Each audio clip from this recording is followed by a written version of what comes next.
he had Biofrost in between, but I feel like his heart's always bad for him. One of those bad TLC shows back in the day where you switch up families or something. Exactly, yeah. It's the wife swap matchup here. But there was this kind of Liquid video that was released earlier today where they tried to get DoubleLift and Olleh to trash talk their opponent, and they were like, well, I really like them. You know, it's like, oh, Cody Sun's a big fan of DoubleLifts, and Aphromoo, he's like, well, I used to play with him. I can't really do that to him. So there's a friendly rivalry here in the bottom lane. That's my boys.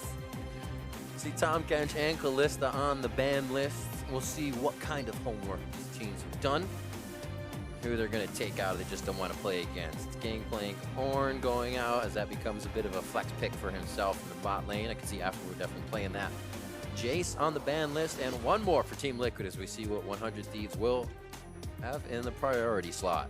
Oh, Zoe, Azir still up. Azir is kind of one that jumps out to me, but blind picking it, you can't always do that. There are things that people consider counters, but ooh, Ssumday with the Gnar as first pick. Ooh, Uni blinded it on Echo Fox, and Ssumday actually played this last week, had an amazing split push game. His scoreline really wouldn't show you the contributions that he had to 100 Thieves and them closing out that match and really having this 2-0 week. Wonder if we'll get another Yasuo. We had one last night in Academy. A little Yasuo Gnar love. Well, I mean, Ssumday invented that match. Exactly. Ssumday was the dude who played Yasuo into Gnar. That's why we love this. Impact takes in Ezreal for DoubleLift. He can be DoubleLift, keep himself in pretty good positioning, and just farm up the lane to be a nuisance late game with his mechanics. And Azir is picked up for Pobelter, easily blind picked here in this meta. Yeah, and Pobelter, he said in an interview last week where he really just wants to prove that he's a damn good mid laner. And he's been overshadowed for so long. And I think back when I hear about like Pobelter Azir, I think back to those quadra kills. I think back to the triples that he would get, the 5-man Azir ultimate from his time back on Immortals. Really, those types of plays are what resonate with me. And Pobelter, he's right about being a bit overshadowed in the last year and a half. And we'll see if this, with the Team Liquid roster behind him, he's able to really take it to Ryu here, who's going to be playing this Ryze. Absolutely. See Probably there behind the team of 100 Thieves, chatting it out here as he's back in the North American scene. And they do decide to go with the Kog'Maw. Not too much protection for him right now. See if Cody Sun can keep himself on the back line with a team that wants to kind of poke and possibly get back there. Impact looking to get the Vladimir. Yeah, Vladimir for Impact in the top lane. Vladimir likes to take the Unsealed Spellbook and run teleport at the start and then swap to Ghost. So they're kind of matching 100 Thieves, who went for a kind of, I would say a standard mid laner with some good late game scaling, but then a hyper carry, late game 80 carry. They're matching it with 2 carries of their own here. They have Vladimir, who scales up incredibly well. Meteos does not get his Zac. What else do they ban? Sejuani still on the board. I think that's maybe what Meteos will be able to get his hands on. Xmithie still looking for a jungler himself. 100 Thieves, 5 seconds left. The ability to pinch that support pool, and I'd take something away from Olleh. I'd say that's a good choice. Yeah, right now, Tom Kench, Tarek, and then Braum, Alistar are the 2 that are kind of left out of those melee ones that really like the Relic Shield. If TL ban one, you ban the other. If they don't ban one, then I feel like you don't ban the other. Actually, Shen is up there too. Forgot about Shen. Shen's kind of the one that always gets me because he's that flex pick still. And we haven't seen him too much here in NA. And that Evelyn out of there for Meteos. They hit the jungle twice. They feel like they want to have a nice and safe early game on the side of TL. Nothing tricky. You see 100 Thieves want to pinch one more time here. So jungle pinched from TL. They may first pick their jungler on the second phase. And then 100 Thieves taking away the Morgana here. I mean, that just leaves Olleh to play Thresh. Not a bad thing. We'll see. We'll get that jungle pick for last. Probably. They can't do too much more to take it away. That support for Olleh will be coming in with the Alistar. And we'll see what 100 Thieves has as they round out their composition here. Not too much protect for the Kog'Maw, but they do have a good amount of damage already on this composition. Yeah, you don't always see a last pick jungler. Usually you last pick your support if you have a better support matchup. But with 3, I guess 4 counting Ornn, support's banned away. They just want to go with Alistar here for the potential to dive. And the fact that it's a Kog'Maw, the Ezreal will have some pressure in that lane.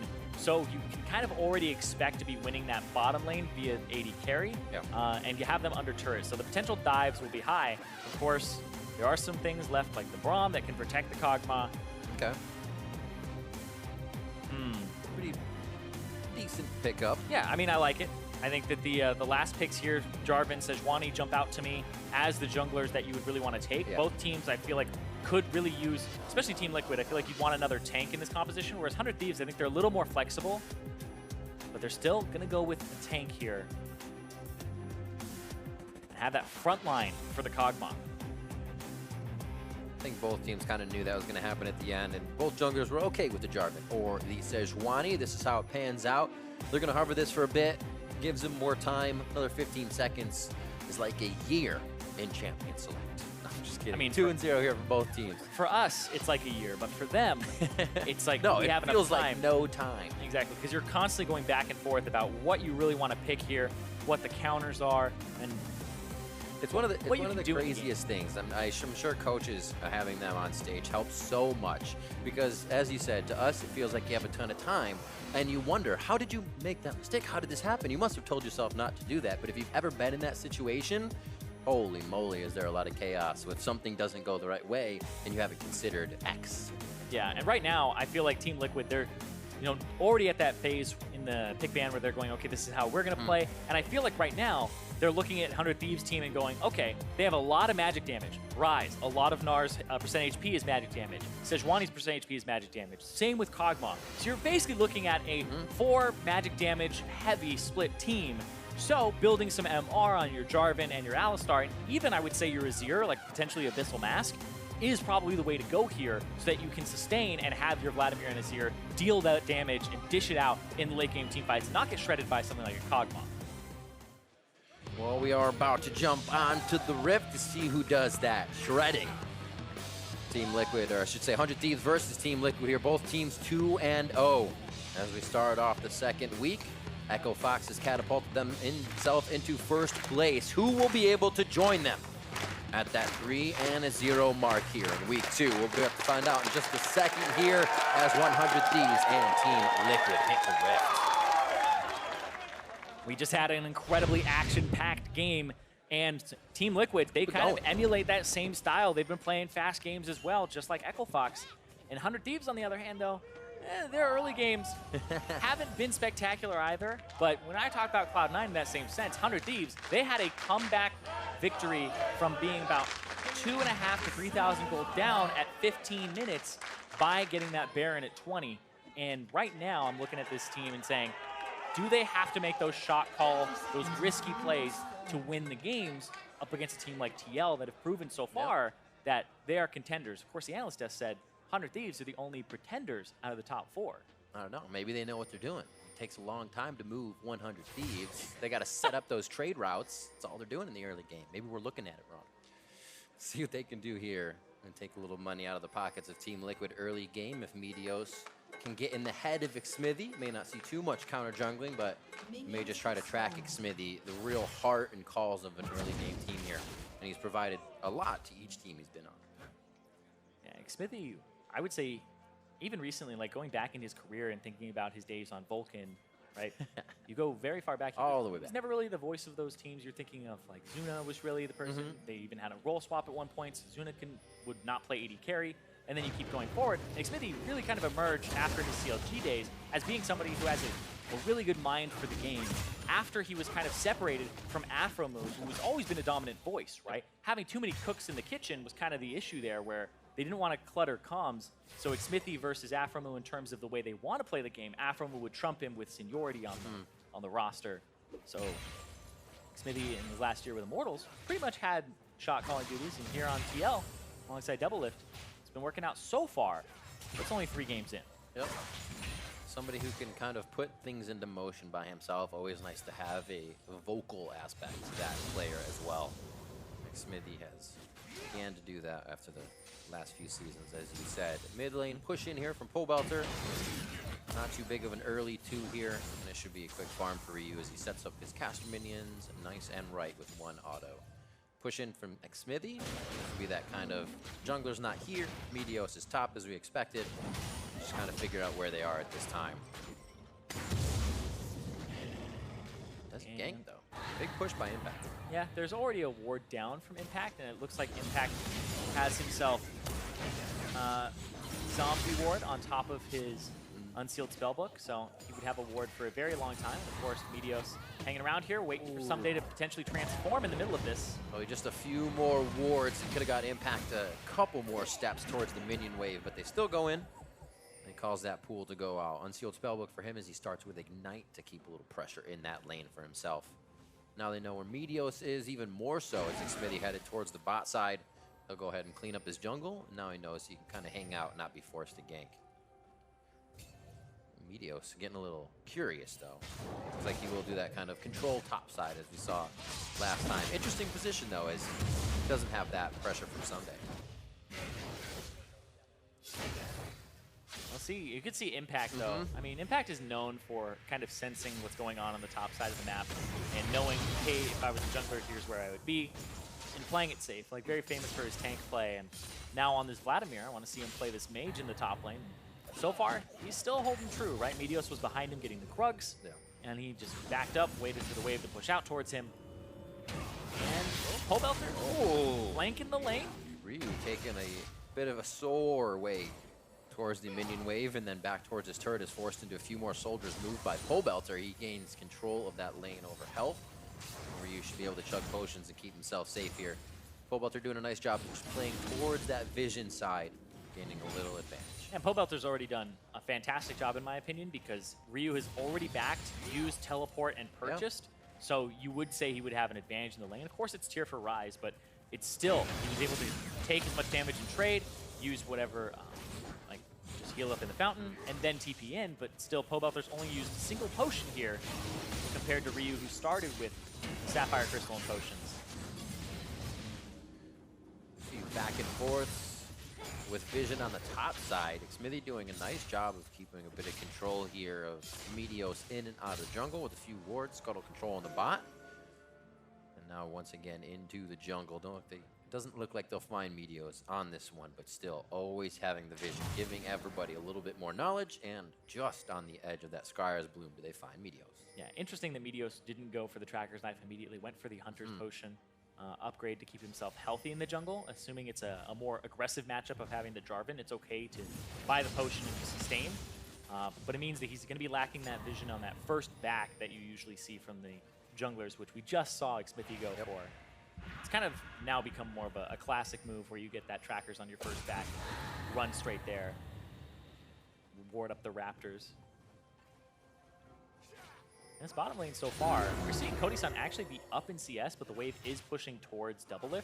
And these two guys, I mean, we were talking about them in 2017 summer as pretty much the #1 and 2 AD carries in the league. And you can see their stats at the bottom of the screen there, where they're pretty much #1 or 2 in all these statistics. And the CSD at 15, I believe Olleh was #1. But really, these guys are going back and forth. Faced off in the finals of the NALCS in 2017 summer. And Cody Sun had the rookie split into a fantastic improvement alongside Olleh. And the criticism has been, is he going to be as good alongside somebody else that isn't Olleh?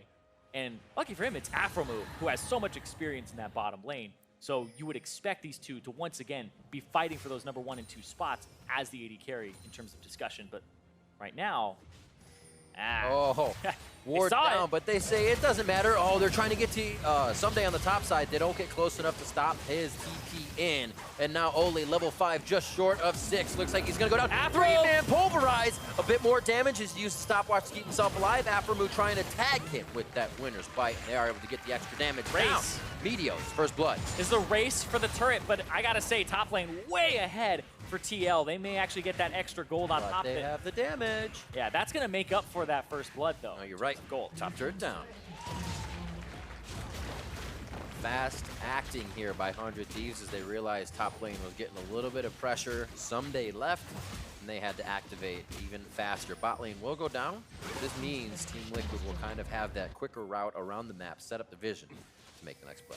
Yeah, last game was very fast and action-packed. This one, I feel like because these turrets just went down, we're going to have a little bit more macro going on here. This, from Ssumday, I really like because Vladimir has Ignite. There's no way Vladimir could match this at all. He starts Ignite for lane pressure and potential to kill.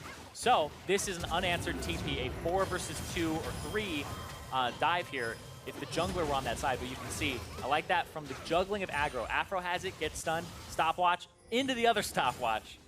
But the pickup and the turret. But you can see TL ahead in gold still, mostly off of, I would say, Klepto and the fact that they got the first turret gold. See what the next move will be. Mirrored to take down some turrets on either side of the map. Cloud Drake is up, and possibly not to get too much attention here to start things.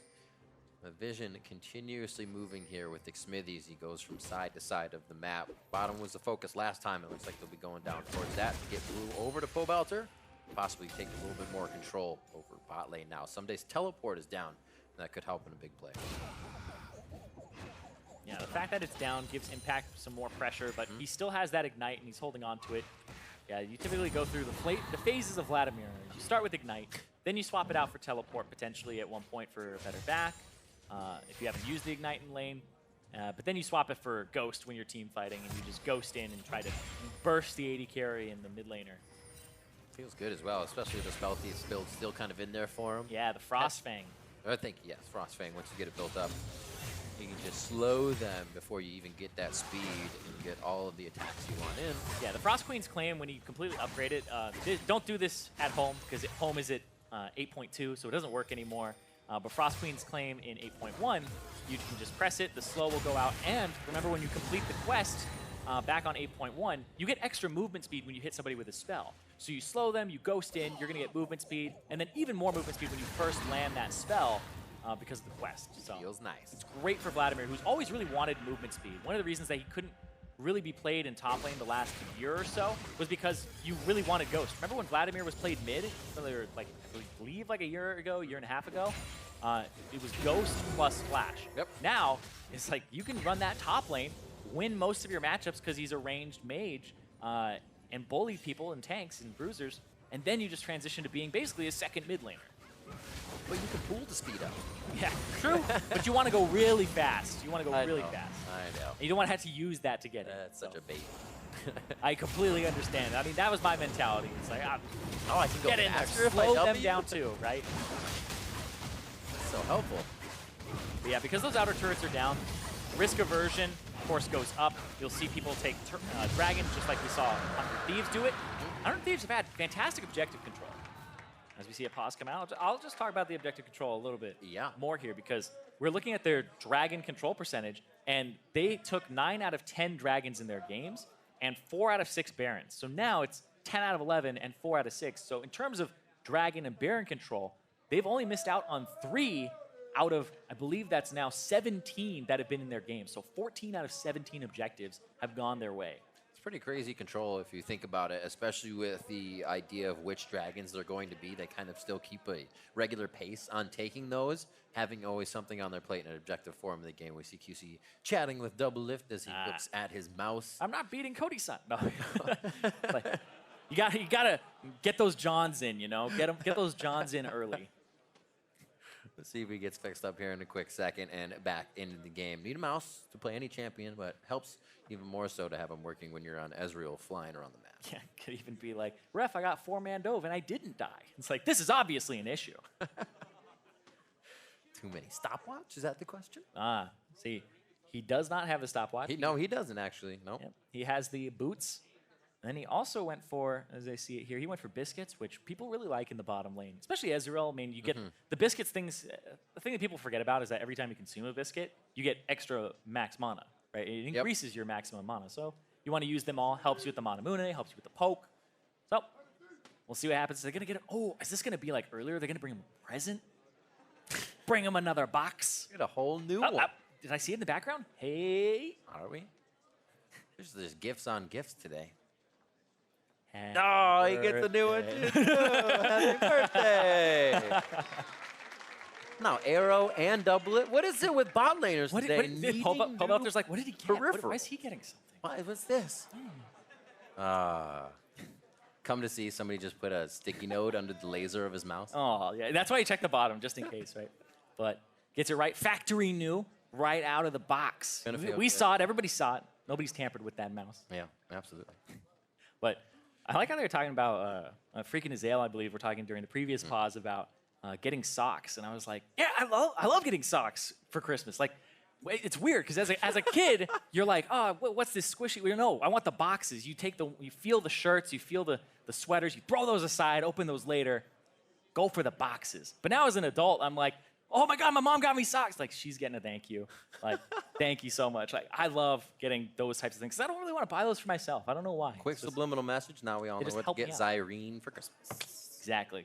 Socks. Tons of socks. DoubleLift seems like he could be set up. We have a few minutes on this before we get back in. Yeah, I'm practical, right? Yeah, it's true. Absolutely. We're going to have to start getting ties soon so we can have more on the cast. And I don't need a lot more in my life. I'm very happy with the way things are. Casting with Riv, you know? There you go. So there's no real present you could really get me. And we still have another game to go today. Exactly. Spectacularly getting both of all of the 2-0 teams today, which we're about to see. One of them fall from grace at this point. Somebody's go 3-0, somebody 2-1 after this matchup, and it looks like we are set. DoubleLift is locked and loaded with that new mouse, and we're about to get back onto the Rift. Boom! New mouse, new me, new year, let's go. 100 Thieves versus TL, 10 minutes in. And he was able to just swap it out, and now we're good to go. Oh, keeping the action up here, but wait, Xmithie went in, Cody Sun's right there. Few shots, he says Cataclysm just cut. And he goes down 2-0 as we get back into the gameplay, and they find Xmithie. Sore spot for himself. I can't explain that. That's all right.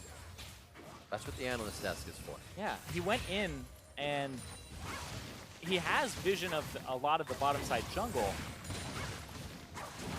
So I would assume that he would understand, or at least, you know, kind of figure out or deduce that Meteos is on the bottom side, but I will take another look at it here because that was interesting. Please do. Got your back. Rio's going to head back now. Does have the TP, but Olleh is able to thwart that for just a moment as it's all about scaling right now for Rio. As he keeps himself sustained in lane, Catalyst, Tier, and Stopwatch. We'll see what happened here as Xmithie goes down. Yeah, he just sees the Krugs up. So he saw that there were no Raptors, there was no red buff, he's warding it up, and then jumps over. And they weren't aggroed. Could see that, they weren't aggroed, so it was like, okay, just bad timing on it. Yeah, kind of interesting time to try as well. Olleh was pretty far away. DoubleLift is pretty much where he is farming currently, so he was on his own little mission. If he could get out, more power to him, but they are all over him on the side of 100 Thieves. Now they feel like they're pushed a little too far ahead here as they get themselves to safety. Yeah, but the Kog'Maw 1-0-1 right now is holding up quite well. Cody Sun already doing fantastically, able to keep up with the Kleptomancy in terms of gold. He's only about 60 down. So he's in a fantastic spot on this Kog'Maw. Relic Shield already upgraded to the Targons. Working on that Rage Blade, and he has 2,200 gold. This is where you can get right past that Rage Blade kind of power trough where you have the components. You're just trying to make sure you don't sit on a blasting wand for too long. He's going to shoot right past that and have the full Rage Blade. You see the gold on the bottom half of your screen and just how much they have in their pocket. Cody Sun and DoubleLift pretty much sitting on the same amount of gold, just not spent yet. You can see what Klepto is doing for DoubleLift. As it does for all Ezreals there. As keeps it does them even for all. Matchups where they're suffering, and in matchups where they're ahead, it just helps them snowball and hit those item break points a little bit sooner. Just a thank you very much. First item from Pobelter is the Gnasher's Tooth, just wanting to apply pressure. I talked about the Abyssal Mask being a possibility for him to come out really early on. I would expect its second item here if you were going to buy it. I love that about Kog'Maw, actually. The cavalry call? Yeah, especially since you can do that while you're dead and running at somebody to explode. Ooh, ultimate onto impact. Pool goes down. Gets himself some damage, and I think he can get out of this one. Tides of Blood trying to get himself a bit more of that cool down. Oh, the slow. And then one more hit. Hyper's going to have to connect once again. Crimson Rust just about to come up. Oh! That would keep Impact alive. Ssumday just under the turn. Oh, he gets him as it comes out. Perfect timing on that stopwatch. The top die goes over to Ssumday in the 1v1 chase down with the Gnar. Gnar against the Vladimir. He gets to build MR, not damage. So that was one where he's just tanking him out forever and eventually gets the kill under turret.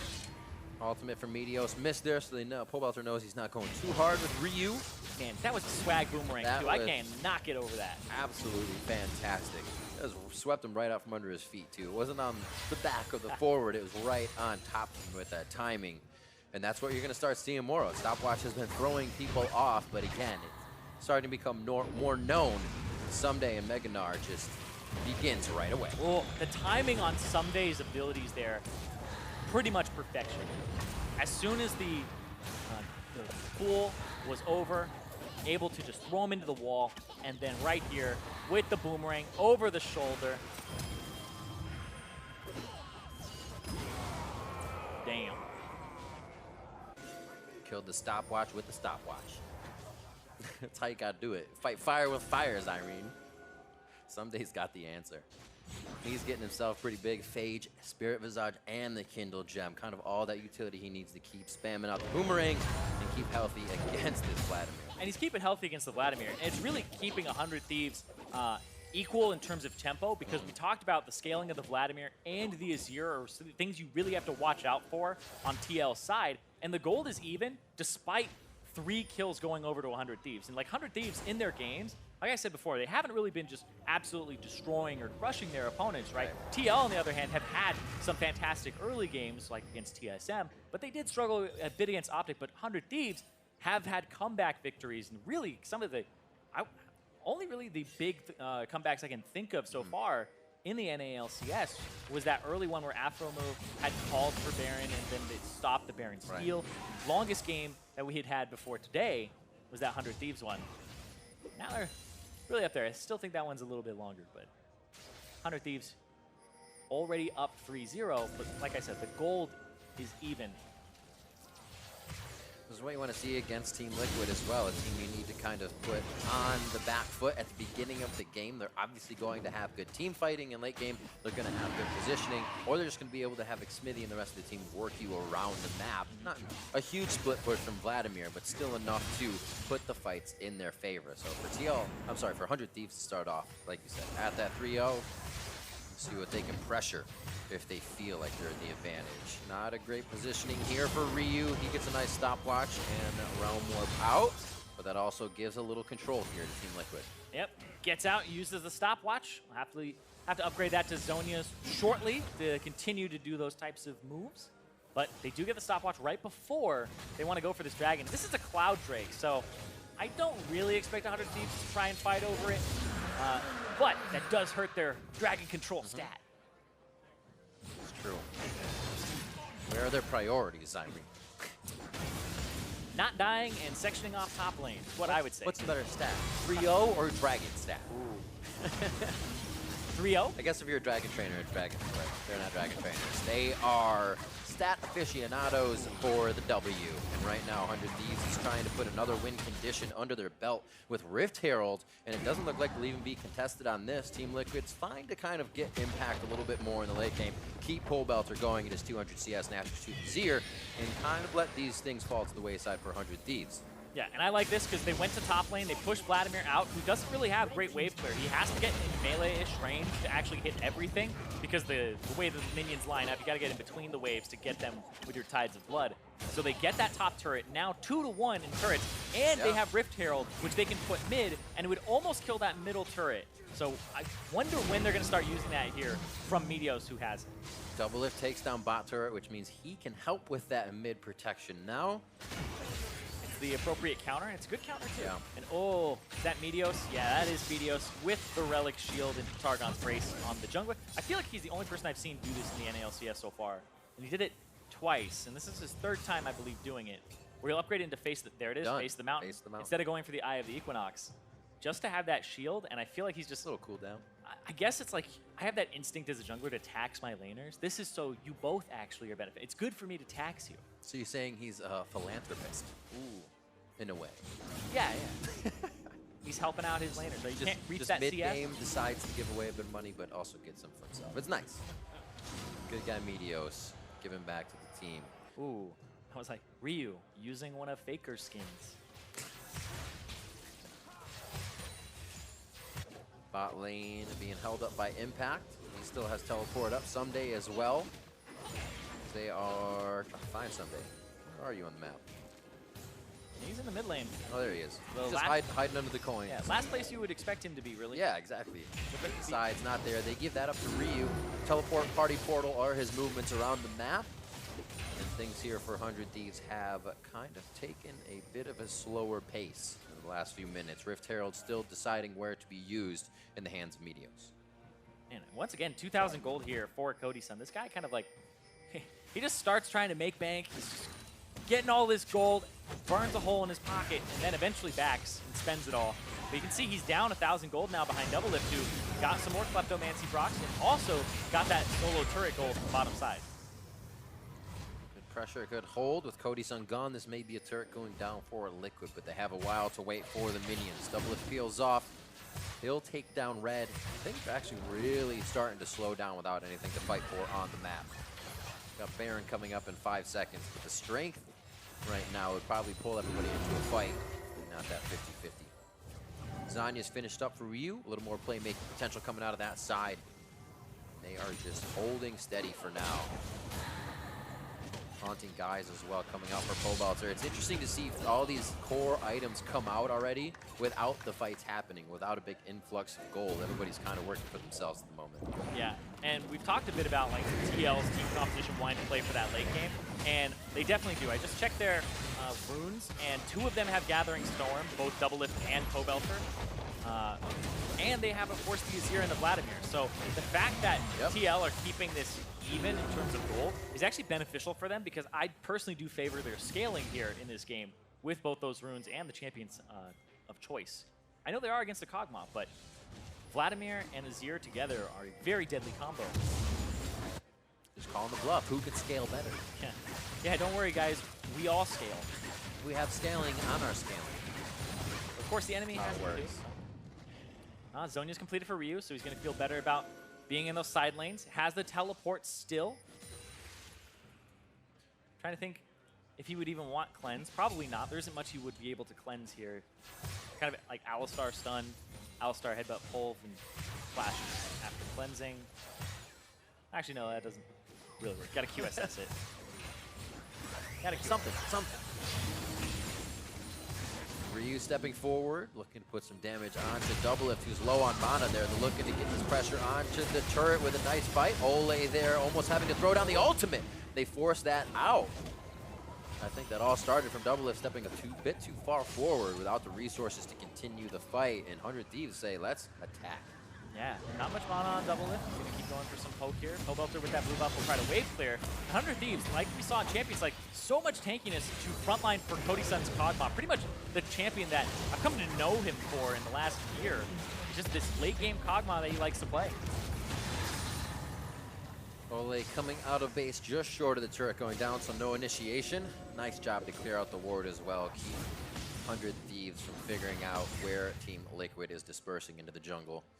Once you lose a turret, good place to put a ward. That's the rule of thumb. You see the 3-0 still holding true here for 100 Thieves as they start to split these lanes. They're keeping themselves quite safe in their efforts to even get a little bit more out of the game. So it's hard for TL to get the fights, but as you said before, also kind of helping TL in their efforts to scale. And the thing I'm looking at for TL here is as they scale, what's their durability going to look like in terms of their tankiness? Because 100 Thieves have the Sejuani, they have the Braum, and this Gnar is also going to purchase a lot of HP, and then Ryze actually does have a lot of durability with buying armor and MR in his build as well as HP. So it's going to be hard to take him down, but look at this. Oh, Xmithie going in for the quick 1-2 after trying to clear a ward. Concussive blows comes through on the Winter's Bite, and they lose their jungler on the side of Team Liquid. Xmithie being caught out here, and TL are trying to play a slower game, so the jungler does have to take risks where you face check stuff, because they could be doing Baron, they could be in this area, and even like he did in the bottom side of the map, got caught out. These are ones that are a little bit more egregious than just normal face check to see if there's actually something there, because you don't want any of your scalers really doing that. It's kind of your job to do so, especially as somebody who has a bit of an escape in their kit. So he'll probably rack up more deaths.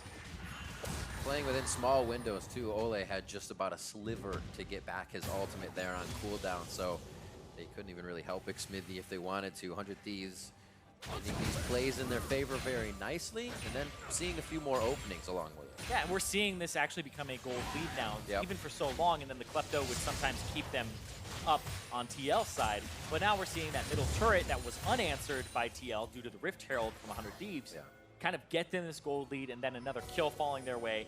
So, Team Liquid, they would want to get on the board in terms of kills, but they're still waiting. And like I said, the durability is something that just kind of worries me for the TL lineup going into these team fights later, because it seems like probably one of the more aggressive builds you can go for with the double magic penetration and attack speed build from Pobelter, instead of something like the Abyssal Mask for durability.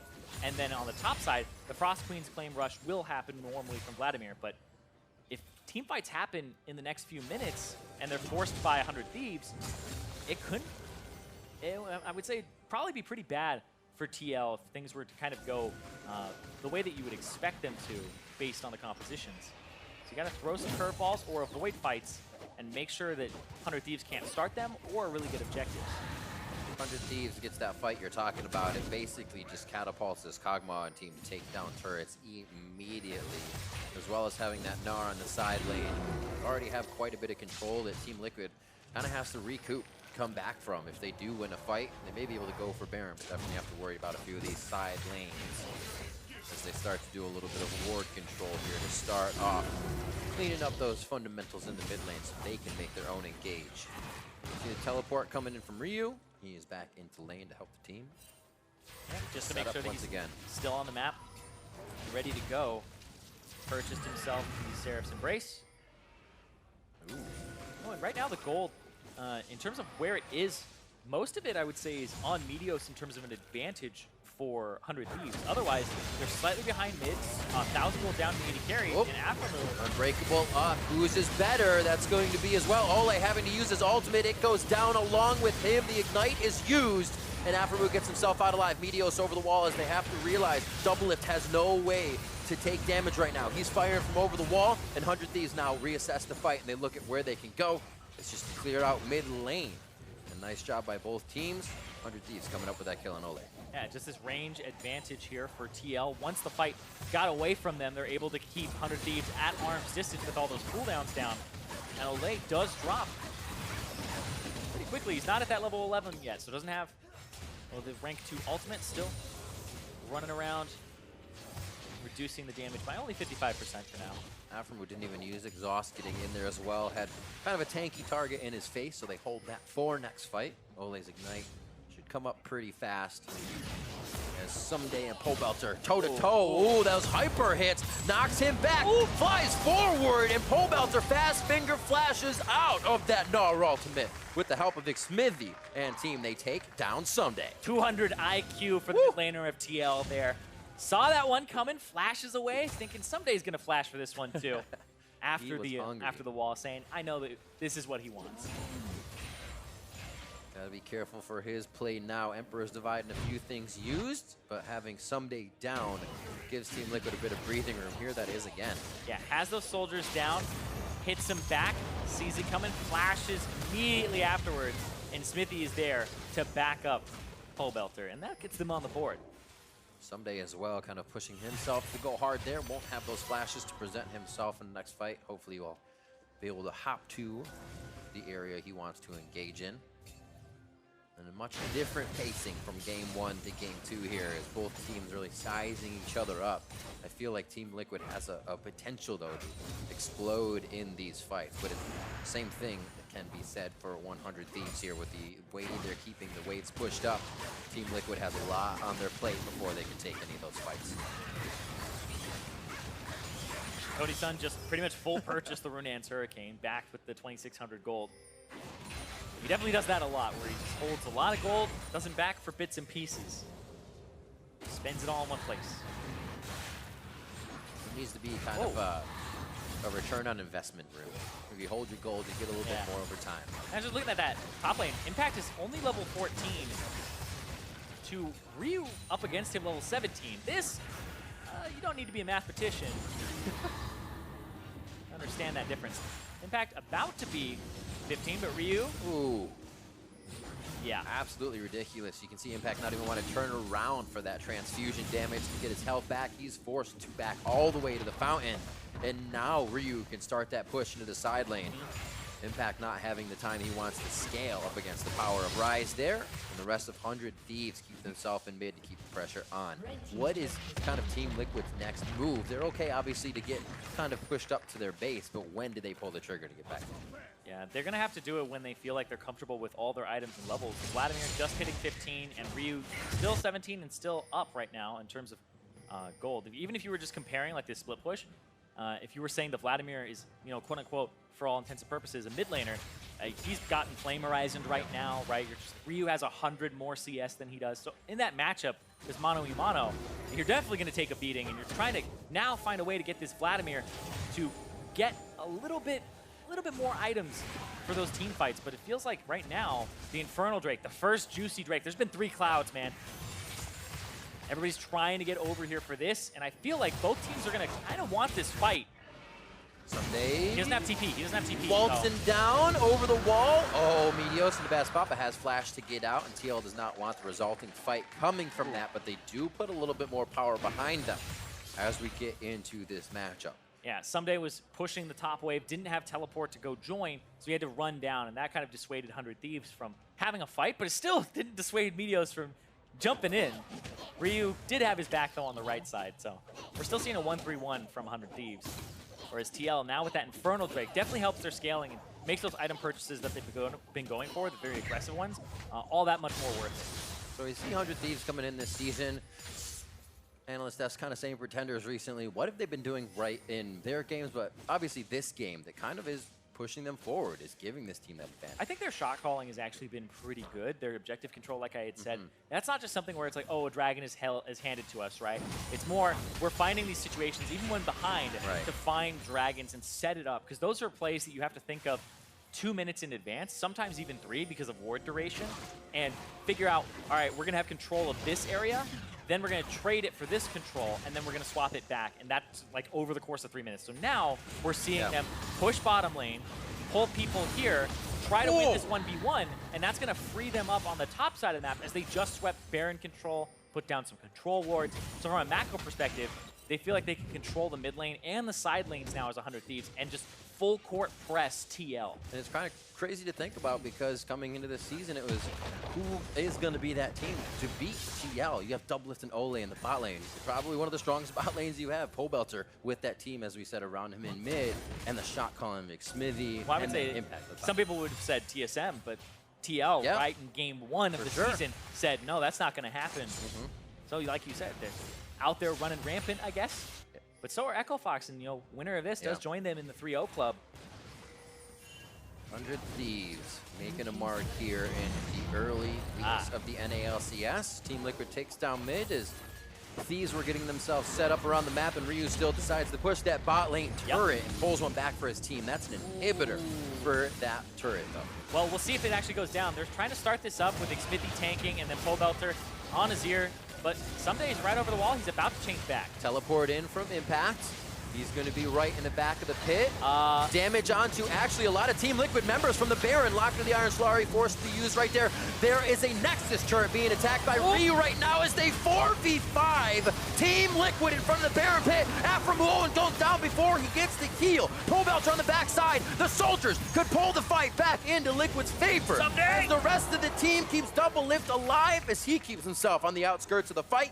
Ryu is doing everything he can to the next turret. He's not going to get it. And might eventually get it. Has to back off. The minion wave coming in, but they're going to stay for Baron. Nexus turret for Baron, and then they're going to go ahead and back. 100 but Meteos overstay. If Meteos can steal this, it would be absolutely huge. It would thwart everything they've tried, but Baron goes down too quick for Team Liquid after the fight. Ryu just kind of hell-bent on split pushing there. He has teleport. He could join them, but Impact TPs away, makes the better overall team play. And I was talking about 100 Thieves in their macro game and objective control. That looked like one where they were saying, don't fight, don't get caught, and that's going to allow us to get free inhib. Because if you just keep poking and stopping them from actually taking it, it should be an objective win instead of an objective exchange.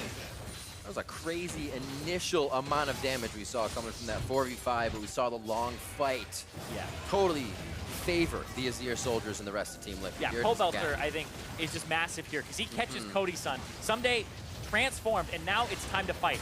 Pobelter is now the primary engage. After the Sejuani ultimate and the Braum ultimate all go out, Pobelter goes in, slides in, flashes, delivers Cody, who uses the Hourglass, and I believe had flashed at that point.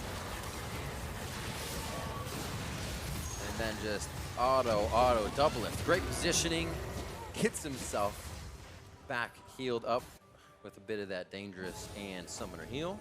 And now we're back into the middle of the rift. Wards all the way down the right side. If Team Liquid needs to present themselves or give assistance to DoubleLift, he will be farming it out. And the team's objective is now find a pick, but make sure not to get picked. Yeah, but right now, you're going to have this bottom lane pushing out in favor of TL. And DoubleLift has just been pushing against this inhibitor wave. And now, wait, they're trading sides of the map. And it's actually just going to be TL getting this bottom turret for that top turret. But now, like I said, another just fast push here.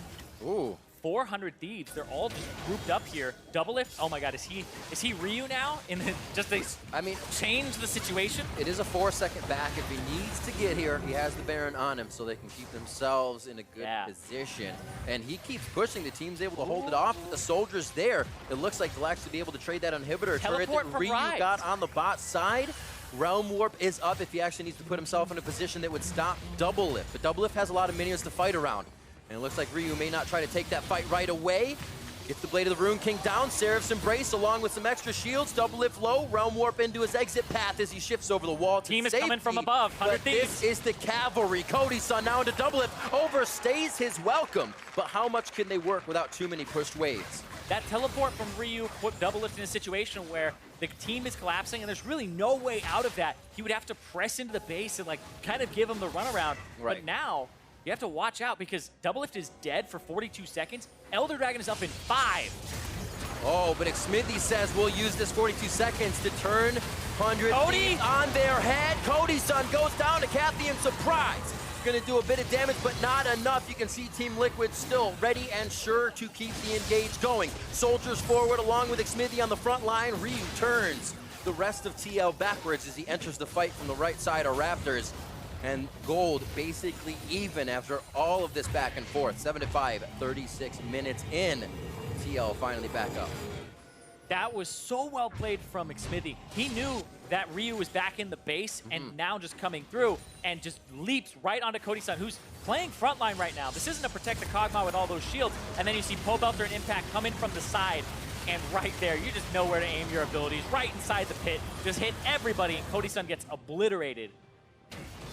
And he was the only carry there because, like I said, the Ryze was still back in base. Right. So in these duo threat compositions versus the triple threat from TL, kill one and you're really good to go. But Meteos is going to look to steal this. Could be the in and the out. There's a lot of damage for them to focus. A nice Emperor's Divide would have bounced Meteos back, and Team Liquid ensure themselves the Elder Drake for a fight to come. Stop backs? Is this a stop back call? Ultimates are there if they really need to go hard on this. You just throw it into the entire team and allow Ryu to do quite a bit of damage. This guy now, 2 inhibitor turrets to his name in his split push prowess this game. But the team is starting to lose a bit of ground as that happens. Here a catch though on Xmithie as they take down the middle second tier. Now they're in the base along with all 5 at 37.5 minutes, and Team Liquid need to figure out a way to stop this. That's huge because the bottom lane also has minions on that inhibitor, and so they are pressing all 3 lanes. Like I said before, it's a full court press for 100 Thieves. And on to the Nexus turret. Ryu Deja Vu just to the top side of the map, pulling Pobelter back and forth, being such a nuisance on that top side is 100 Thieves in the mid lane. Keep calling the pressure back to themselves. Beautifully done there in a quick split push by 100 Thieves. And this is where you have to play a dance because you're the team that has one of those inhibitors down from the other team. So 100 Thieves right now are saying, we want to be able to threaten these inhibitors, but they have Elder Dragons, so you don't want a team fight. Very true. So you have to kind of divide your team up in little bits and pieces and skirmishes, or little crews, I guess, 2 people, 3 people, and just back up as soon as you see one of your team members be answered. And then push if you're the ones who aren't being answered.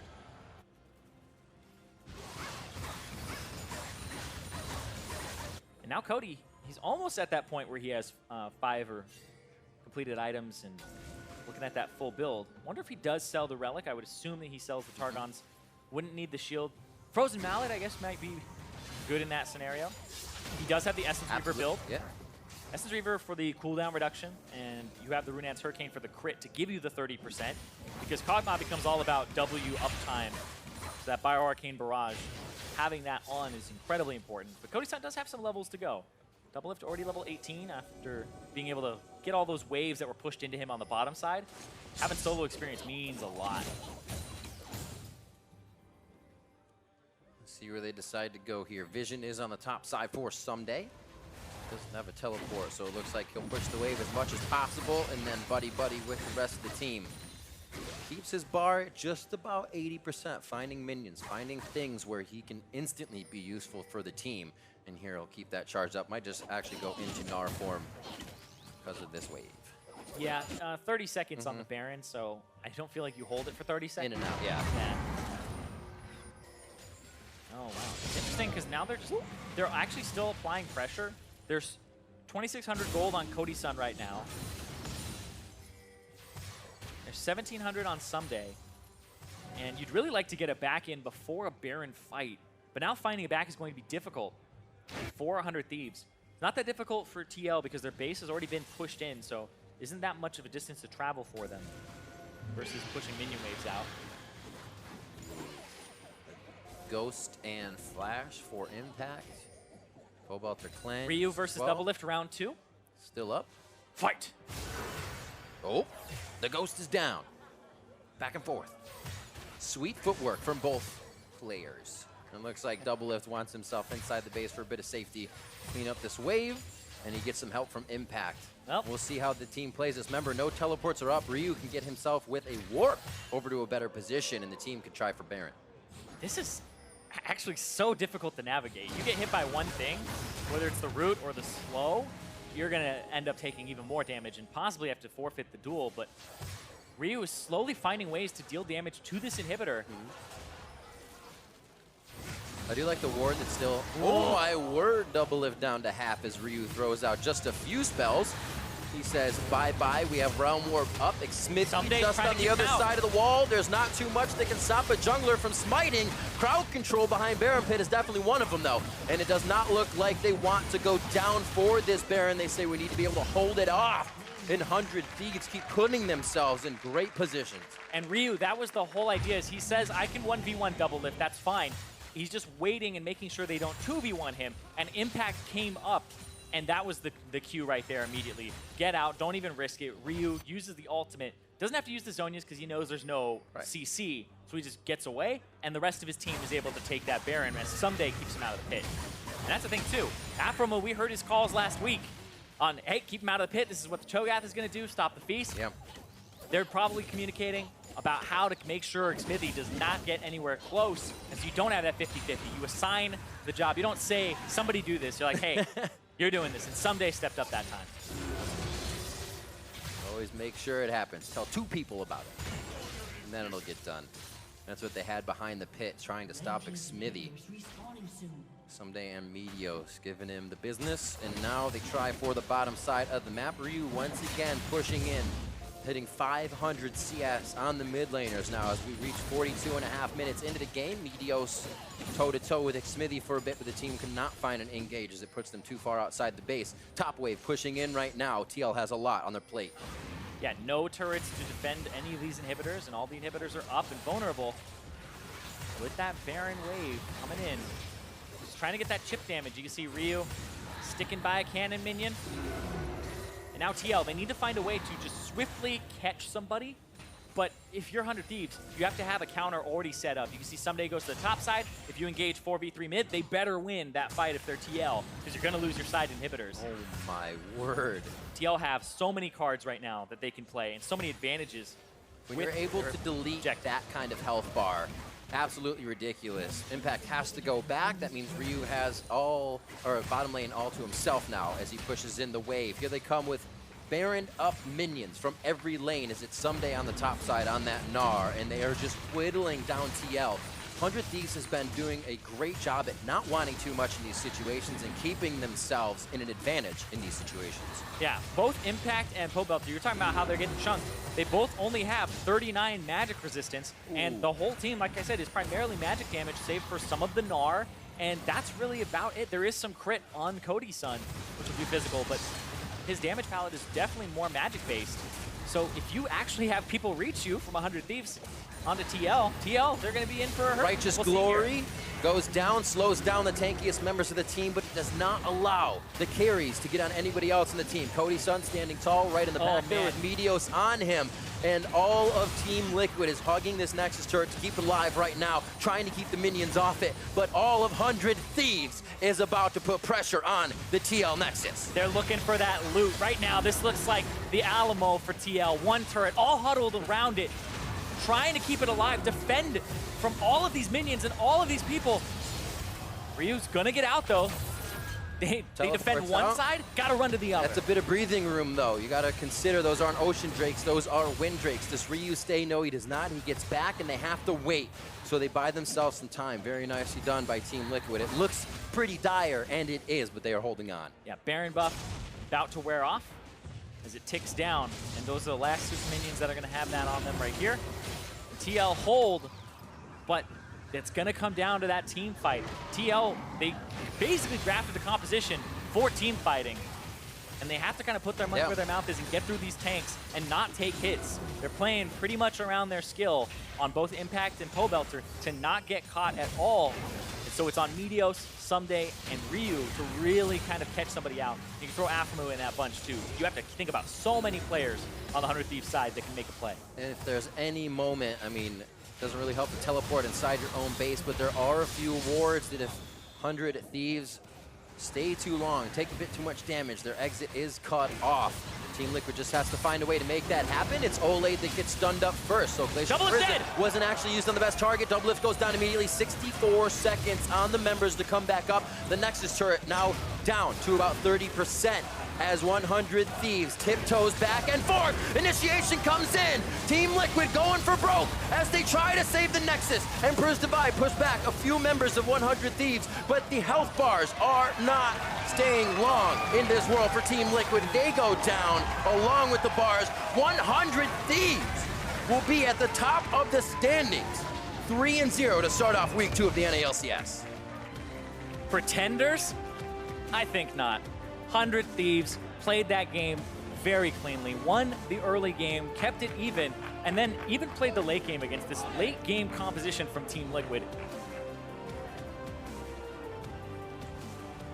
People asking if they're the real deal, and that match is going to speak worlds about their answer.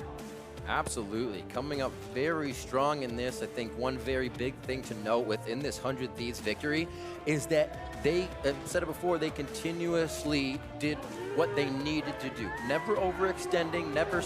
it looked like Ryu was overextending a lot, actually. But he was smart about it. They very, very smart. They played that with confidence, and even if he were to go down, they wouldn't lose more than Ryu, and he'd be back up. Yeah, he'd be able to get pretty much his objective done.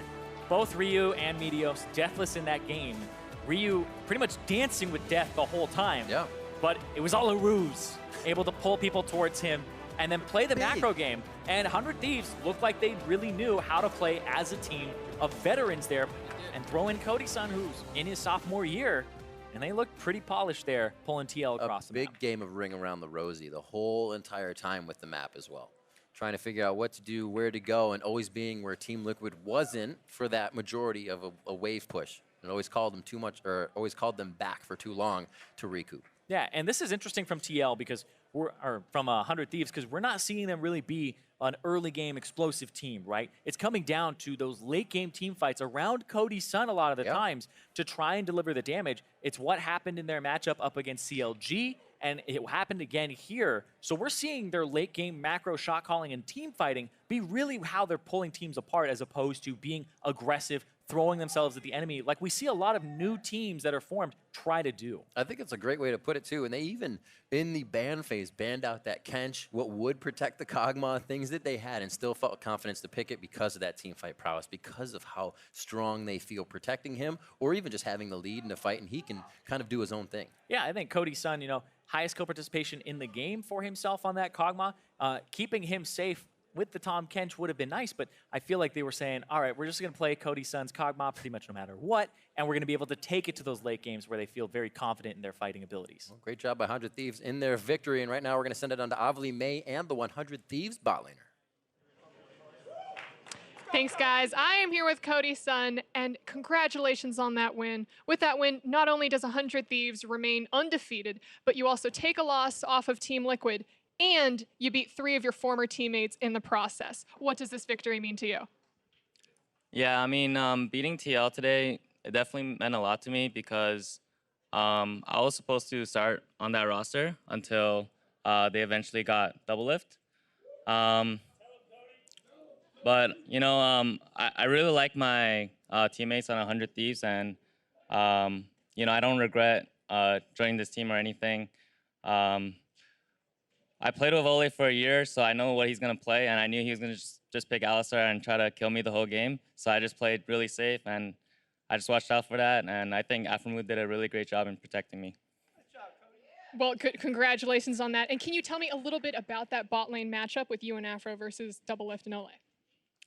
Yeah, I mean, since I played with Olleh for so long, I know what he's going to do, and he's just going to try to kill you in lane, and if that doesn't work out, he's just going to go middle. So I always called out every roam that he went mid, and I don't think he really got off any good roams this game, which, yeah, I think that's what it takes to beat him. Well, you accomplished this victory right here. Were there any personal goals that you set for yourself throughout the split? Yeah, I mean, this split, or every split that I play in, I always try to be the best that I can be, and I think, you know, coming into last year, I was just a rookie, and in that year, I've definitely learned a lot as a player and as a person. And going into Worlds, playing against all the like really good Worlds players, I think this year is my year, and I think I'm gonna try to do my best for 100 Thieves and try to make our fans proud. Well, you play. Round of applause for you. You play Cloud9 tomorrow. What do you think of that team so far? I think Cloud9 is really strong. They pulled out the double spellbook bot lane, which personally I'm not that big of a fan of. So yeah, we'll see what happens. Thank you so much for this interview. Hopefully this year is your year. And to wrap up this game, let's hear from our analysts at the desk.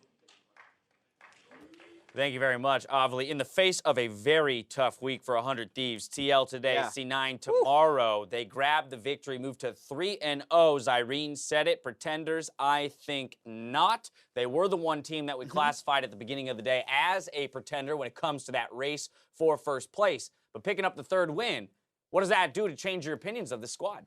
More so than picking up the 3rd win, to me, it was how they picked up the 3rd win. Because they were a 2-0 team with a 1-3-1 composition against Optic that took 60 minutes to end the game. But here, Ryu in his split push and the way Ssumday played Gnar, it really showed the difference between 100 Thieves with 2 weeks of practice and 100 Thieves with 3 weeks of practice, and now makes you wonder how high their ceiling is, because they made a huge jump, in my opinion, from last game to this game. Right, especially after, you know, okay, you beat CLG, but they haven't looked very impressive. Optic, they've had some long games, so the strength of opponents wasn't quite there, and they didn't look dominating in any of them. So I think that's why people were hesitant. But now, taking down what was universally seen as the top team, I think it's time to start considering them contenders. All right, let's dive into the matchup itself. We had laid out some win conditions for each of these teams. I'm looking at you first, Mark, because it was about that jungle support synergy for 100 Thieves to dismantle Team Liquid. Do you think they executed? Yeah, I think for the most part they did. It doesn't mean necessarily that you have to get on the map and influence other lanes. You can influence your own lane. And the first thing that they did that was really of note this game was that dive that they got off in the bot lane, which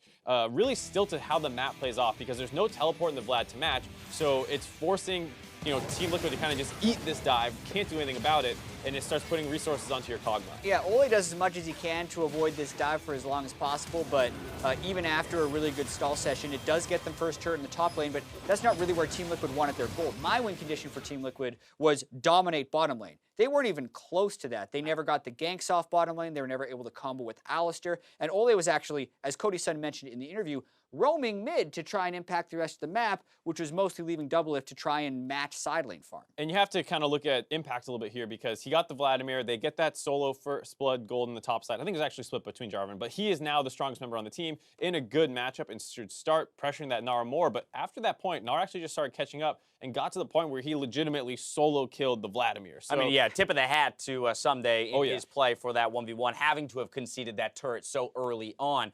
But this game extended still to some degree, and there was a fair amount of back and forth. I want to take a look at one very crucial fight. 33 minutes into the game, Team Liquid actually going to be the winner of this fight, 3-0 around the Baron. And in my opinion, this is why the game extended, because Team Liquid tried a very difficult play that's super hard to execute. Note the Ryze in the top lane. This is a forced Baron by Team Liquid because they cannot deal with the Ryze with anyone. So the fact that Pobelter gets in onto Cody Sun to get that Azir knocked backwards, and the fact that they actually narrowly win this fight even still, kept them in the game for a longer period of time. It needs to be, understood how difficult this is to do. It's not hard to reach that conclusion. Like 1-3-1, we can't hold anyone anymore. Brute force a Baron. But to actually execute on it is super, super impressive. They're able to go back. They get this Baron buff down, use that recall. They have to give up the Nexus turret to do so. But that is a worthy trade because the Nexus turret doesn't come into play for another 20 minutes into this game after that. So you can see how good decision out of Team Liquid. Almost come back into the game, but they just really had no way to deal with the map pressure. To your point, though, Jad, this is because of those improvements in just a week's time for 100 Thieves in their ability to play that 1-3-1. The Team Liquid's even forced into that decision. If this was last week's 100 Thieves, maybe they don't have to make that call. Yeah, this is probably the best Ryu has looked in a year.